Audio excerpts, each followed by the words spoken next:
A unit circle is a circle on a coordinate plane that has a radius of 1. A radian is the angle made from the circle center by an arc length that is 1 radian long. So if you went like that, that would be 1 radian because it is the radius going around the circle. That's not exact, but it is a demonstration. However, a degree measure is an angle made by dividing 360 degrees, which is 1 circle, into different parts. To change from radian to degree form, you need to multiply the amount of radians that you wish to convert by pi over 180. For example, if you multiply pi over 2, which is our radian, by 180 divided by pi, and you solve it, you'll get 180 divided by 2, which equals 90. Now you have converted from radian to degree form. When converting from the pi form of radians to the decimal, you must first change pi into decimal form.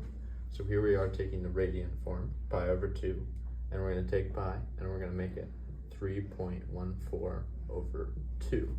And then once we have that, we can perform the operations attached to it. So we do 3.14 divided by 2, which is 1.57, and now we have turned radians into decimals. To graph an angle in standard position, you need to set the bottom on the initial side, which is on the x-axis. Then you set your protractor to draw the terminal side. I don't have a protractor, so I'm just drawing this angle. And then this would be a positive angle because we're going counterclockwise. If we wanted to draw a negative angle, we would go clockwise. So this would be a negative angle right here. The unit circle can be broken up into 30 degrees, with each equal sector being a sixth of a semicircle and 1/12 of a full circle. They are marked at 30 degrees, 60 degrees, 90 degrees, 120, 150, and 180, and so on, with 30 degrees having a radian value of pi over 6, 60 degrees having a value of pi over 3, 90, pi over 2, 120, 2 pi over 3, 150, 5 pi over 6, and 180 is equal to pi. The unit circle can be broken up into 60 degrees, with each equal sector being trisected, or a third of a semicircle, and it splits at 60, 120, 180, 240, 300, and 360, and then the radians being at pi over 3, 2 pi over 3, pi, 4 pi over 3, 5 pi over 3, and 2 pi. Go. Quadrantal angles are angles in standard position whose terminal side lies on an axis. So we would start at 0, and the terminal side would lie on 90. And then we'd start at 0, the terminal side would lie on 180. Start at 0, the terminal side would lie on 270, and so on to 360, making a quadrantal angle. You find approximate points by using the tick marks on the graph.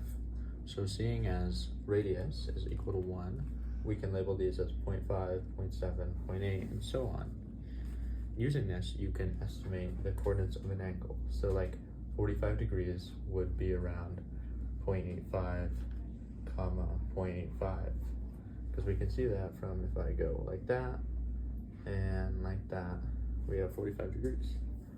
And so this is how we find trig functions without a calculator. So if I took sine of 45, which is y over r, and I did that, it would be equal to 0.85. And that's how we'd use our trig functions and approximate points. Right triangles are used to find the exact points on a unit circle with the Pythagorean theorem. For example, we have this angle 45 degrees.